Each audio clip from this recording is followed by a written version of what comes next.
This is how we spend the first 24 hours in Singapore during the Taylor Swift The Eras Tour. Our concert date is March 7 but we book a flight that is earlier that date para if ever man na mag-delayed or mag-cancel is meron kaming extra time. So our flight is March 5, 8 o'clock in the evening and nag-arrive kami sa Singapore ng March 6 na which is 12 a.m. When we arrive in Singapore, of course, the first thing that we did is go through immigration, get our baggage, and get the SIM card that we booked through Klook. And nag-withdraw na nga din pala kami ng SGD cash dito sa airport using our GoTime Visa card. And after all the errands, dumiretso na kami sa may bus transfer kasi pupunta kami sa Jewel Changi. Super laki ng airport ng Singapore and iba-ibang terminal. So nag-arrive kami ng Terminal 4 pero located yung Jewel Changi, yung waterfall sa Terminal 1. So we took the free shuttle bus from Terminal 4 to Terminal 1 but unfortunately pagdating namin sa Jewel Changi is sarado at wala pang ilaw yung pinaka-waterfall. Pero picture-picture pa rin kami para naman hindi masayang yung punta. And dito na din nga pala kami nag-book ng Grab going to our first hotel. Yes po, first day, first blood na ng gastos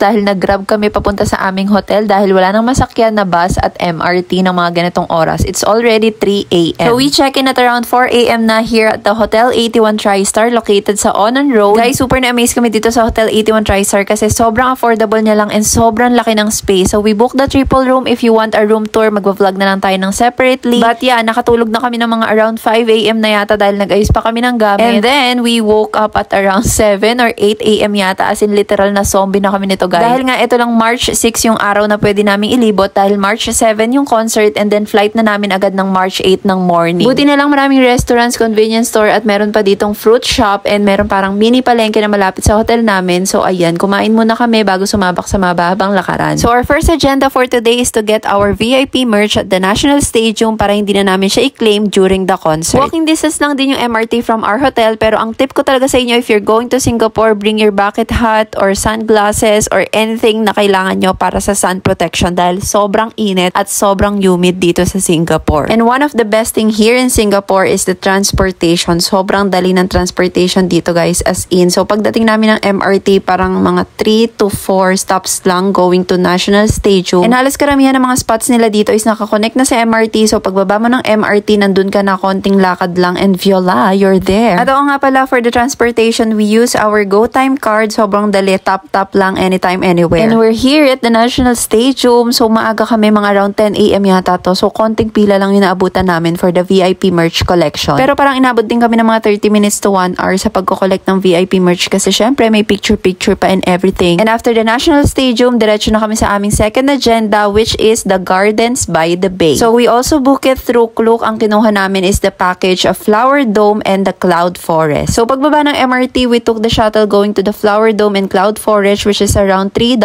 Back and forth na siya. I think this is around 12 to 1 p.m. and sobrang gutom na kami and eto lang yung nakita namin kainan which is the Shake Shack. Hindi ko first time dito pero ngayon ko lang na-realize na ang mahal niya talaga. Dinalisap ko talaga yung bawat kagat nito guys kasi kung i-convert sa peso parang nasa around 1,400 pesos. Eto lang, fries at burger lang. And after kumain, dumiretso na agad kami dito sa Flower Dome at grabe, sobrang laki pala talaga nito in person. Para ka nasa heaven, char. And dito ko lang din nalaman na this is the largest glass greenhouse and literal na ang laki talaga. Pagpasok mo dito, if ever man na plantita or plantito ka, nako, sobrang magugustuhan at ma-amaze ka talaga dito. And as a person na hindi naman masyadong maalam sa flowers and plants, nag-enjoy pa rin naman kami kasi kahit saang spot guys, sobrang Instagrammable, sobrang ganda. Isang package na nga pala kinuha namin, yung Flower Dome and Cloud Forest, pero magkaiba siya ng entrance guys ha. If ever man na magbubook din kayo through Klook, isang QR code lang yung gagamitin nyo. And grabe, pagpasok pa lang namin ng Cloud Forest, ito na agad yung bumungad sa amin. Napakaganda. And this is one of the world's tallest indoor waterfall only here in Singapore guys. Super nice. Sobrang magical, ang sarap titigan. And ito nga pala, ang lamig sa loob. Tingnan nyo na may suot ko, nanginginig na ako dyan. Kaya ang tip ko sa inyo, if ever pupunta kayo dito, magdala kayo ng cardigan or panglaban sa lamig, ganun. May part nga pala dito na pwede yung lakarin yung bridge, yung parang iikot kayo papunta sa pinakataas. Pero kami nag-elevator na lang kami kasi nalulula kami sa sobrang taas. After the Cloud Forest, change outfit and then punta kami dito sa most iconic Super Tree Grove. May nakita lang kaming ganitong spot na medyo elevated. Hindi namin alam kung saang part na to, basta naglakad na lang kami pero hindi kami bumaba dun sa pinakababa. After Gardens by the Bay, we took a bus going to Merlion Park and sobrang epic nitong bus experience in. Parang 5 to 10 minutes away lang to from Gardens by the Bay and then bumaba kami dun sa The Esplanade na stop. Magkakatabi na lang yung mga spots pagdating nyo dito pero hindi na kami pumunta dun sa may part na may lion talaga kasi nga sobrang daming tao as in. Dito ang sarap mag-picture kasi walang masyadong tao, halos solo namin yung spot. Pero tanaw mo din naman from here yung pinaka-lion. And after after the Merlion Park, next stop is the Bugis Station. Dapat huli to sa itinerary namin pero uulan na kasi so inuna na namin to para makabili pa kami ng mga souvenirs and all. Wala na kami masyadong video dito kasi sobrang haggard na kami. For the super change outfit kasi kaya ang dami namin dala. Mukha lang kami hindi haggard sa picture pero in person sobrang haggard na namin charm. After this destination dapat mag-Haji Lane and Arab Street pa kami pero naabutan na kami ng ulan so for the balik sa hotel na. I think this is around 5 to 6 p.m. na and then ang ginawa lang namin sa hotel is nag-refresh ng konti, nag-change outfit na naman. And the last trip of the day is here at the Marina Bay Sands Lavo Restaurant. Since hindi na kami makakuha ng spot dun sa may observatory deck and dun sa kanilang pool area, and this Lavo Restaurant is located at the 37th floor where you can see and experience this amazing view of the whole Singapore at night. So I booked the reservation online I think a week before. Pwede din naman yung walk-in nakita ko pero sobrang haba ng pila. So much better if magpapareserve na kayo online. Dinner na nga pala kami ahead of time kasi nga alam na namin na ang mamahal ng foods dito. So ang in-order na lang namin dito are the drinks and then their famous 20-layer na chocolate cake na sobrang